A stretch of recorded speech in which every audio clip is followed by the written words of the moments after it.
So in 2022, all of a sudden I remembered the Star series Spartacus, Blood and Sand that I had loved back in the day and rewatched the first season of often, and created a not great video talking up its unsung greatness. I'll have to redo that one in the same way I did for the Vengeance and War of the Damned seasons. And what with Charmed being hard to watch thanks to, I happily put Spartacus into my number one slot in terms of favourite TV shows. And it looks like I was right on time as well.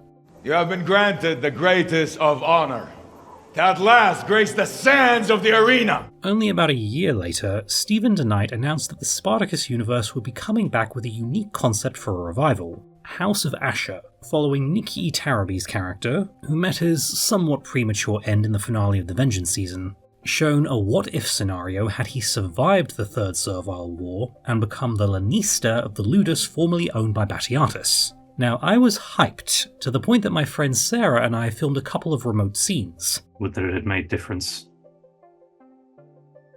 You've made all in the world. One with me as Gannicus and her as Cybele, and then I did this one as Spartacus, hoping to get an audition or consideration. How many men? 100? 1,000? I would kill them all. But anyway, the season just finished airing, and the usual suspects have been condemning it for reasons I can't possibly think of. But I quite enjoyed it, and multiple times during the finale I was watching like this. So I am already looking forward to the second season, but here's the deal. And now here you kneel, joining your domina and her child among the dead in the underworld. House of Ashur begins with a ghostly apparition of Lucretia, still played to perfection by Lucy Lawless, greeting Ashur in the in-between after Navia relieved him of his head, and showing him an alternate timeline where he survived and ended up joining the forces of Marcus Crassus. And it was Ashur who delivered the killing blow to Spartacus, so Crassus rewarded him with becoming Lanista of the Old Ludus and a whole new set of characters. His doctore is Chorus, a former gladiator who won his freedom sometime during the Third Servile War, who's also gay and considering leaving the Ludus behind in favour of running off with the shady yet benevolent Lanista Opiter. We have Celidus, another veteran gladiator who in his younger days beat one of Titus Batiatus' champions, and he has a hot-blooded son called Tarchon, who of course wants to become champion. The house slaves include Hilara, Ashur's Vilica, which would have been the position Kore in the original series would have been promoted to had Tiberius Gate not happened. And then there's Messia, played by Ivana Baquero, who has been lovely on Twitter to people enjoying the show, but sadly I best know her for Pan's Labyrinth when she was only 12, and this show's existence hammers it in that 2006 was 20 years ago. Among our Romans, we have Cassutia, who went to the same university as Lucretia and Alithia to study elite cattiness, though I imagine she dropped out when she realised she was smarter than both of them. Her husband Gabinius is a more reasonable senator that Ashur tries to curry favour with, and they also have a daughter Veridia, whose husband was killed during the war, and she's grateful to Ashur for killing Spartacus. There's also a rival Lanista, Proculus, who has a sibling trio of gladiators who fight as a team, the brothers Ferox. Caesar is here too as well, though sadly due to Todd Lasance's commitments to NCIS Sydney, he's recast with Jackson Gallagher, and is functionally a different character. His previously unseen wife Cornelia appears alongside him, and her actress Jamie Slater is both the wife of Stephen DeKnight, and the one responsible for suggesting the whole concept. And of course, at the end of episode 1, Ashur finds a Nubian warrior woman exiled from her tribe at the slave market, and renaming her from Neferet to Achilia, decides that she will be trained to become the first woman to take the sands.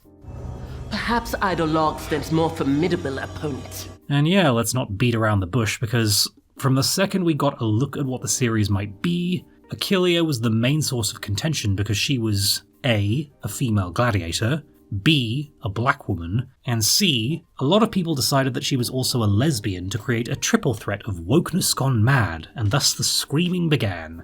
And I hold my hands up and admit I assumed she was a lesbian too, and that I just somehow missed something in the promotion. So I thought these lingering looks between her and Hilara were setting up an affair, but nope.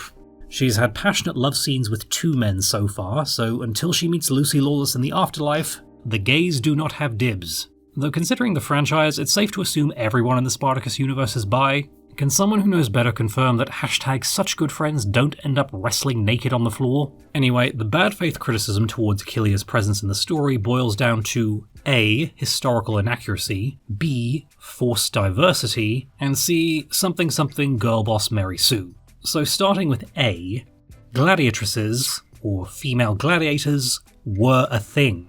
Achilia's name even comes from one of the two depicted here, the other one being Amazonia. They were rare, but they did exist, with the earliest reference to women fighting in the arena being during Nero's reign. Stephen DeKnight admitted that they are a few decades early in House of Ashur, but they did it anyways since it's an alternate history. And even in universe, a woman fighting in the arena is seen as very unusual. You present fucking woman! Achilia is also not just some random woman Ashur plucked off the streets who becomes an instant expert. As her backstory is slowly revealed, she's, as I suspected, a former member of an African warrior tribe. African warrior women were also a thing. See the Dora Milaje in Black Panther? They were inspired by the Dahomey Agoji, who were also portrayed in the movie The Woman King. Achilia is Nubian, and in the state of Kush, which is modern-day Sudan, there were several warrior queens and queen regents. They even had a name for them, Kandake, which the name Candace derives from. The earliest known Kandake ruled from 177 to 155 BC, a good century before House of Ashur takes place. This queen was even known for invading Roman-occupied Egypt in 25 BC.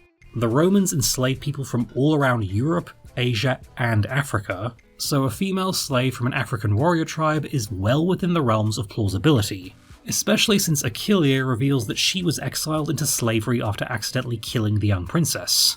And I also want to point out that in the parent show, the real-life Enemeus was a Gaul like Crixus and not a Numidian, but no one cared because it's Peter Mensa. If the choice is between having Peter Mensa and not having Peter Mensa, you choose Peter Mensa. He is always the right choice. The only way to get a Princess Diana biopic that everyone likes is if she's played by him.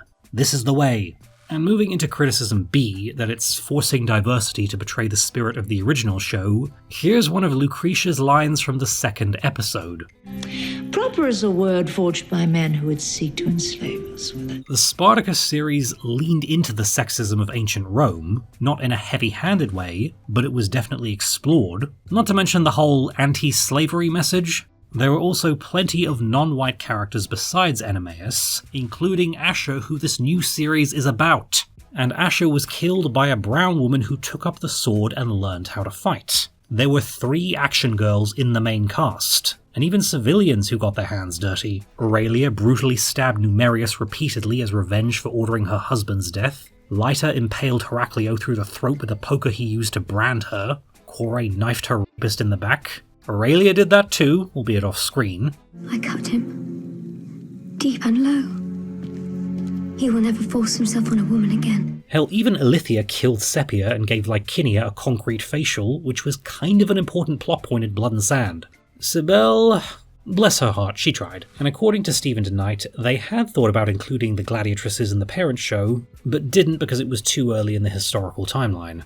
But House of Ashur being an alternate continuity and what-if scenario meant there was plenty of wiggle room. If you can accept Julius Caesar fighting in the Third Servile War because Todd Lassance is just that cool, you can accept a black gladiatrix a couple of decades too early because Tanika Davis is equally cool.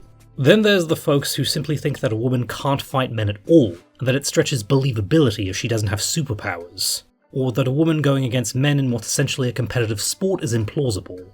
Some of you weren't in pro wrestling for 4 years where women trained with the men and wrestled them on shows because sometimes there weren't enough other women to put them in matches with. Yeah, it's shock horror, scripted combat, but maybe take a clothesline from Kia Stevens before you push back on this point. Or watch a promotion like Lucha Underground that had frequent intergender matches. And moving into the never-ending screeching about woke girl bosses, there is the bare bones of something resembling a point, because in the 2010s, we did see a lot of poorly written and or executed female characters where their surface-level strength and the fact that they were shown fighting a strawman patriarchy was meant to do the heavy lifting, not helped by marketing and bad faith critics trying to gaslight us that strong or interesting female characters somehow didn't exist before the 2010s. But as it stands with Achilia, her development is no different to Spartacus's. Both have warrior backgrounds and are enslaved already knowing how to fight, but then experience difficulties based around both not knowing how to fight as gladiators, and personal flaws they need to overcome to get what they want.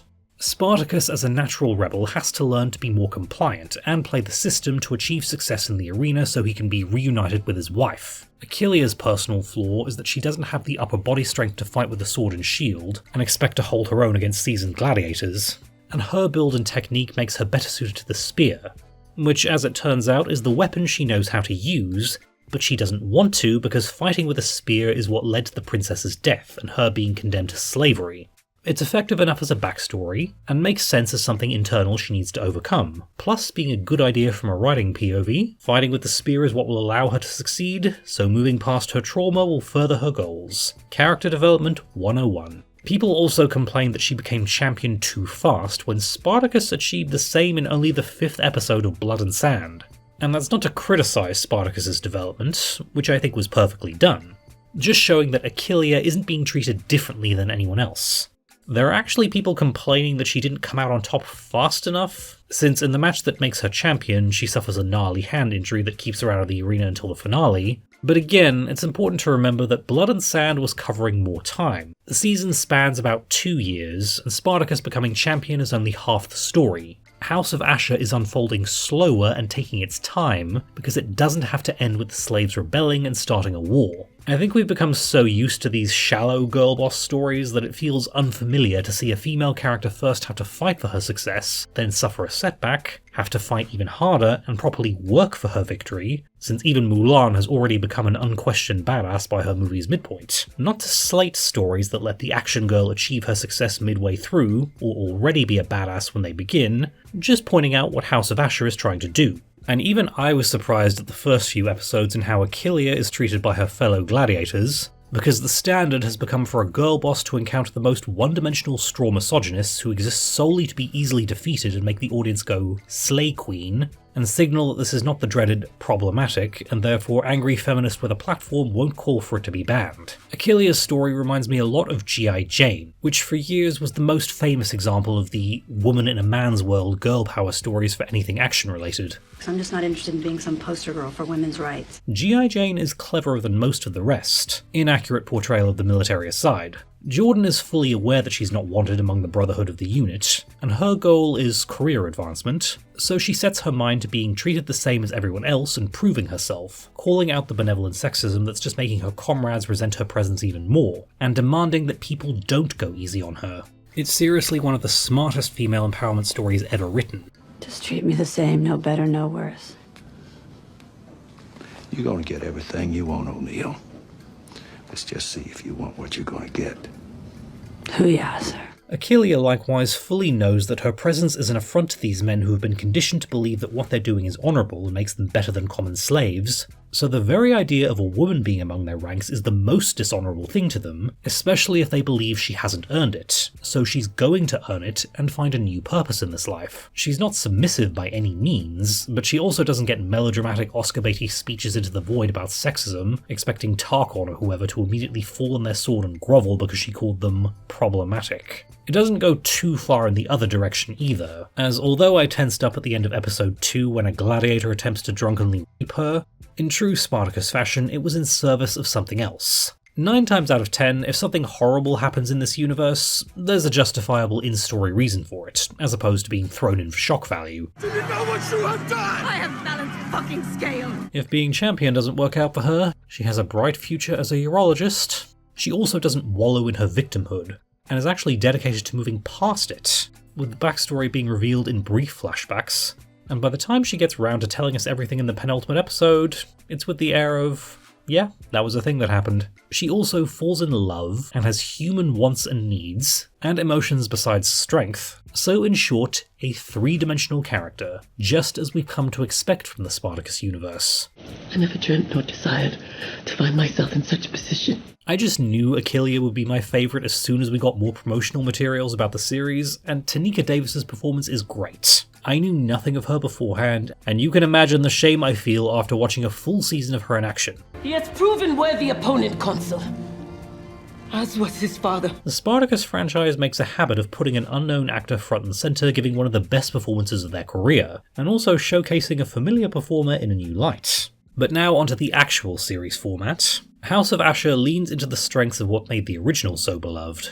I think it's safe to assume that Blood and Sand tends to be the favourite of the seasons, and it is so for me. While War of the Damned is up there, whenever I rewatch Blood and Sand, there's a specialness to the concept that no other season has. The upstairs-downstairs dynamic where the Lanista is trying to navigate Capua's cutthroat political system, while his gladiators are fighting for glory in the arena, all for different reasons, and the house slaves are left running around cleaning up the messes. Blood and Sand was somewhat constrained by both the historical events it was depicting, and that John Hannah had only signed for 1 season, so stretching the eventual rebellion out to 2 seasons wouldn't have worked. The first season had to end with Spartacus rebelling and Gladiators getting his comeuppance. Otherwise, it wouldn't have hit in the same way. But of course, something was lost in having to abandon that dynamic. Which is why I think Gods of the Arena turned out as well as it did. House of Ashur goes back to this, where half the story is Ashur trying to secure his place in society as the Romans look down on him, and the other half is the Gladiators trying to rebuild their division after the changes brought about by the Third Servile War. Ashur also makes for a good villain protagonist. A lot of the critics seem to have confused protagonist for hero, and gotten all up in arms that the series is telling us to root for him with all he did in the original series. But if we must mention the original series, we should also remind ourselves that we were put in the POV of Quintus and Lucretia, and kind of Ilithia. In addition to being slave owners, Quintus has an entire household killed in episode 5, including making a man's toddler watch as he's murdered, with the boy going off-screen as well. And he sets up Spartacus's wife to die in front of him, all of which is only the halfway point of the season. Lucretia meanwhile raped Crixus for 6 years, poisoned her father-in-law, tortured Naevia, and facilitated things I can't even go into detail on. Ilithia, okay, she wasn't that bad, I could totally fix her. We weren't being told to root for these characters, but we were invited to watch them be terrible while we had good people to ground the story. It's the same here. Ashur is the villain protagonist who manages to be a lighter shade of grey in contrast to the more terrible Romans. And it's fascinating to watch him learn what pointers to take from Quintus and Glaber in succeeding, and how to be more generous and humane with his slaves. I will not have reply from slaves to Dominus, but from Hilara to Ashur. Nick E. Taraby's performance holds it all together, and he is just as brilliant in the role as he was 15 years ago. If there was any doubt as to the reason that Ashur of all characters would be the one to get a spin-off centered around him, 5 minutes of watching Nick do his thing is the equivalent of responding, "That's why." Why do you fail? Everyone in the previous series was vastly overlooked when it came to awards, but this time around I say do all the campaigning and give Nick his flowers. This is not an easy character to play, especially when he gets bumped up to protagonist a decade apart from the parent show, but he does it as effortlessly as he did back then. What words broken led believe I sought your counsel towards fucking resolution? It's not a one-man show either, and I've come to realize that the genius in the Spartacus writing is introducing you to a character who seems like they'll be one thing, only to pull the rug out from under you and surprise you in a good way. Claudia Black's Cassutia does this twice. Episode 1 introduces her as a seemingly benevolent woman who might be the grey among the other snobs in her social circle, only to of course have her go mask off as the wolf in sheep's clothing who sets Ashur up to be humiliated. In watching the first 2 episodes, I went, okay, this is the mean girl whose comeuppance we're going to pray for, with her escalating things to sending assassins after Chorus and killing the one survivor when he doesn't succeed. But then suddenly she is attacked by apparent Cilician pirates, and even in fighting them off I was like, well, you go girl. And when Opita is murdered by Proculus, since she viewed him as a friend, it's her who works with Ashur to get even. The rest falls to your discretion. Gratitude.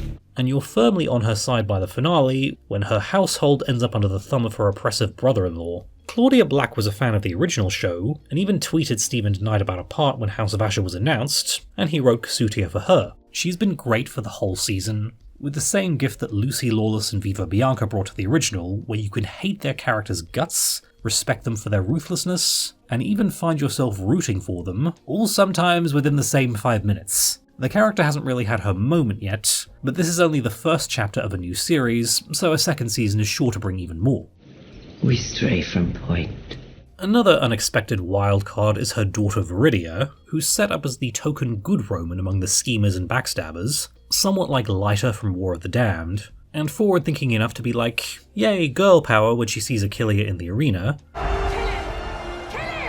even teasing her as a potential love interest for Ashur, with some good chemistry between Nick E. Taraby and India Shaw Smith, and I was actually kinda sorta rooting for them.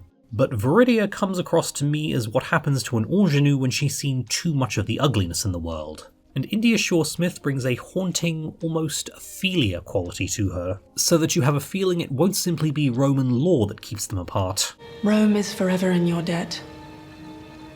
As am I. And sure enough, in the finale she sees Ashur kissing Hilara to celebrate Achilia's victory, and out comes the stink eye. One little look and I'm already intrigued as to what will happen next. Speaking of Hilara... Yet there are many ways a clever mouse may see vicious hawk to grass. She's another one who I initially thought would be two different things. As mentioned before, there were several lingering looks between her and Achilia that made me think we'd be getting a forbidden lesbian love affair, but it turns out she was trying to get even with her for attacking Ashur, letting her know she could poison her food and drink if she puts a toe out of line, making me think that she's basically a yandere who thinks her status as Vilica makes her better than everyone else, and her infatuation with Ashur makes her a darker take on Kore from War of the Damned. Perhaps we should brighten her wine with a sting of pith. Attend duties. But then again, she's shown in a more complicated light, where by the end of the season I just feel for this girl and how broken-hearted she is that Ashur can't return her feelings when she thought he did while he was under the influence. He holds affection towards another. The daughter of Gabinius. I am a fool. Jamaica Vaughan has this gift of being very cunning, but also very sympathetic, and there's a sort of desperation behind her attempts to play the game. I ask you this as a friend, who wants you embraced above all others. I was sure Hilara would end up getting jealous and poisoning Veridia or something, but nope. I genuinely have no idea what this girl will do next, and I'm somewhat rooting for her and Ashur as a couple now, because I think there's no way it'll be Veridia. Then there's Messia, who after a couple of episodes I had a feeling was going to be another of my favourites. Apologies for observing the obvious. It's actually her who harbours the secret crush on another woman, in this case Hilara, and upon being friend-zoned and seeing how Hilara will debase herself to make Ashur love her, she grows closer to Cornelia and ends the season leaving for Rome with her, though I doubt we've seen the last of her. Messia is the Navia figure that Blood and Sand benefited from, someone who initially doesn't have a lot of screen time, but steals every scene in a subtle way. Then let us stand as such, and condemn errant musings to forgotten memory. Like Cassutia, she's a character who hasn't had her moment yet, but this is a revival that's intended to go on a while, and they're laying the pieces in place in that Spartacus way. After all, who would have guessed that the slave girl being used as a mannequin in episode 3 would end up proving instrumental to the rebellion starting? Ivana Baquero? Well, it feels redundant to praise her acting, considering she was the lead in one of the greatest movies ever made, and accomplished all of that at 12, but seriously. You shall never be free of him, nor I you. In contrast to Jamaica Vaughan's doe-eyed, hopeful devotion to Ashur, she has a weariness that says this girl has seen some shit, and as a result is nobody's fool. Like, look at this close-up on her in episode 3, where she's overhearing Hilara grovel to Ashur, and how she latches onto these little tidbits of hope he gives her, and she's comprehending, yep, this is how it's going to be. I was worried when it looked like the finale was writing her out, but I have a feeling we'll be seeing more of her in season 2.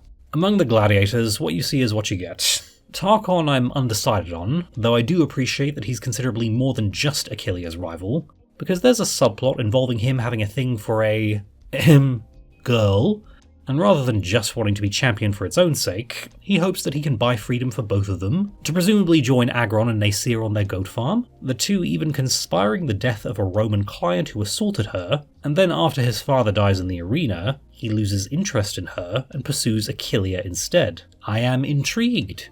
And hey, Geordie Webber joins the collection of Spartacus alumni who also have Power Rangers cred. Wait, Ninja Steel? I think I submitted for that season too. Darn you, sir, taking all the good roles from me. But who could compete with those curls? They made the right choice.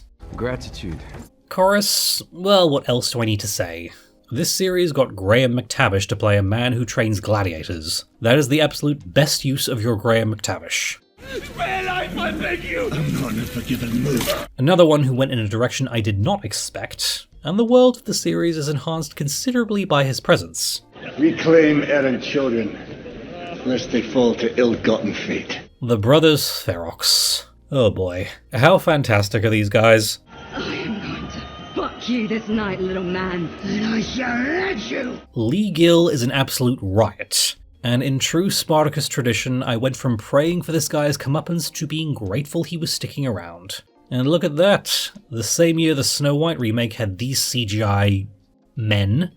House of Ashur gives 3 actors fun roles as badass gladiators. Jamie Slater is also a delight as Cornelia, who in contrast to, say, Cassutia's complexity, is reveling in the awful. About bath, so I may cleanse the stench of this house from body in advance of it gaining permanent residence. Every time she's on screen, she is bringing full, I am married to Julius Caesar, I can say and do whatever the hell I want energy, and it is glorious.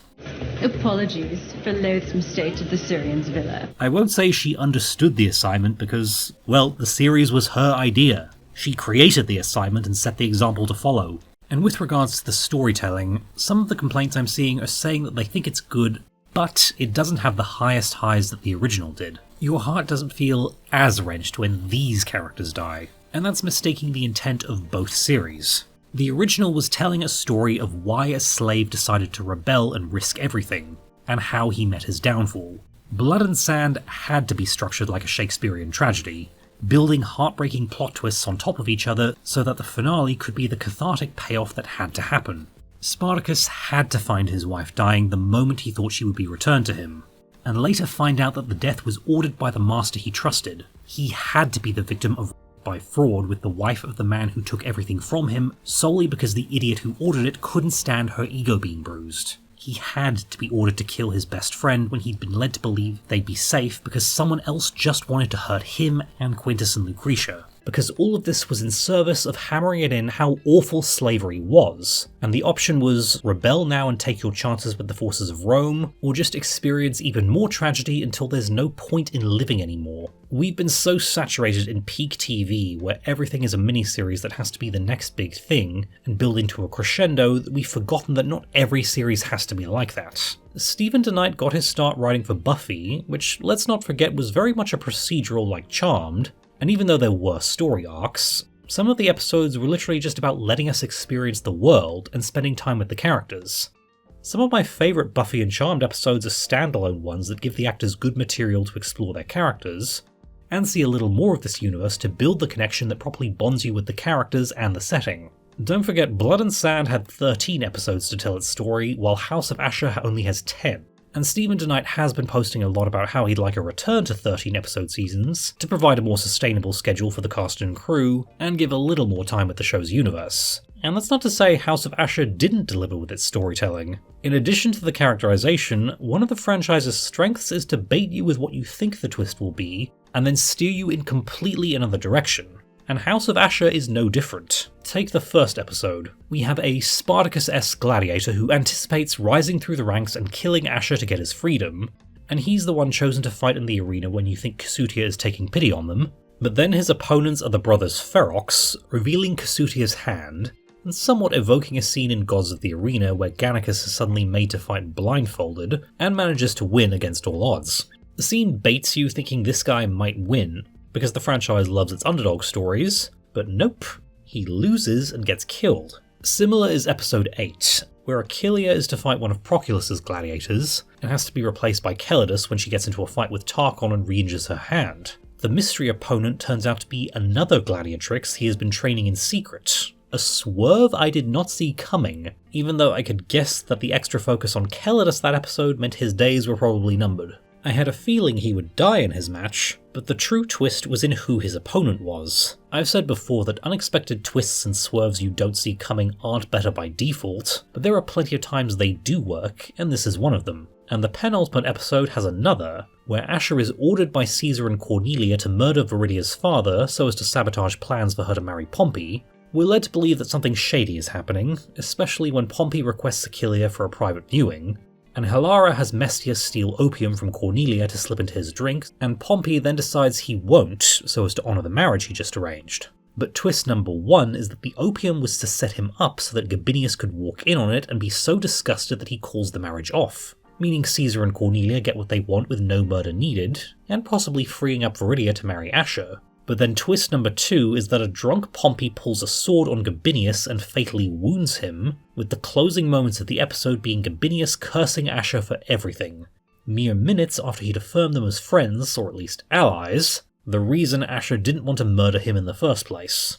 And then the finale. First of all, the fight between Achilia and the Scythian is peak. Even if I knew deep down there was no way she was getting killed off this early, there were multiple times I second-guessed myself, and it might be the most edge-of-your-seat gladiator fight in the whole series. And second, We all knew that the carefully worded responses from Caesar meant that Ashur was going to be put in charge of a reconstructed arena and elevated, but I don't think anyone was prepared for Ashur to react to the bait and switch by finally snapping, which leads to him killing Caesar in the villa, meaning we are suddenly set up for an absolutely buck-wild alternate history where Caesar is now dead, and Pompey has fled the consequences of murdering a senator, but with a second important figure now killed in the house of Ashur, and a seemingly suspicious Veridia ready to start questioning the circumstances of her father's death, as well as a spiteful Cornelia all too happy to find out what's happened to her husband and return the favour, but also being an accomplice in the first murder, as well as having a new gal pal who could legitimately go either way in terms of the face-heel alignments, we have plenty of intrigue for another season in this new world. And so there we have the first season of what will hopefully be a revival that provides just as much to love about the world that the original series gave us. People were afraid that it would be nerfed or toned down, but nope. It's the same post-ironic parade of violence and nudity that feels almost like a reconstruction of 2010's Rudy Nudie TV that's intentionally provocative, but nearly always in a way that's best in service of the story they want to tell. I may not have lived out my pipe dream of being in it, but I still got to enjoy the world again, hear that delightful dialogue that's a cross between Shakespeare and Robert E. Howard, see some stellar fight choreography that at times made me feel as I did when I was a kid watching WWE Raw on a Friday night after a traumatic week at school, and finally experience that same style of twists and turns that feel so uniquely Spartacus. I got introduced to the great work of Tanika Davis, Claudia Black, and Jamaica Vaughan. I got made to feel a little guilty that I still mainly know Ivana Bacchero for a movie she did 20 years ago. I got to see Nick E. Taraby take the stage once again and prove how underrated he is, and also demonstrate that yep, he could absolutely carry a show as the main protagonist. And I am hoping against hope that next season brings back the equally underrated Simon Merrills to tear the house down as Marcus Crassus once again. If I would describe the difference in the way the parent series tells its story, I'd say that each season of Spartacus is like a rapid back and forth game of chess, where you know who's going to win, or at least have an inkling, and you have to see what unfolds next, because there's just that little bit of doubt in your mind that maybe it won't end the way you're thinking. House of Ashur, meanwhile, is like the opening moves of what promises to be a longer but still hard-fought game, where the pieces are moved into place and you have no idea what will happen next, and you just have to know how the opponent is going to respond. Come, let us embrace. I was promised more Spartacus goodness, and unlike Caesar with Ashur, I got what was promised. Obviously nothing can top the original series for me, but I am well and truly happy to keep watching just in case. And on the book front, in addition to Joanna and the 12 Crowns, which has plenty of Spartacus influences, the same is true of its upcoming sequel, Imani and the Lost City, where one character is heavily inspired by Peter Mensa, and there's another that has plenty of Tanika Davis in her, so do with that what you will. As always, links in the description, and more updates hopefully very, very soon.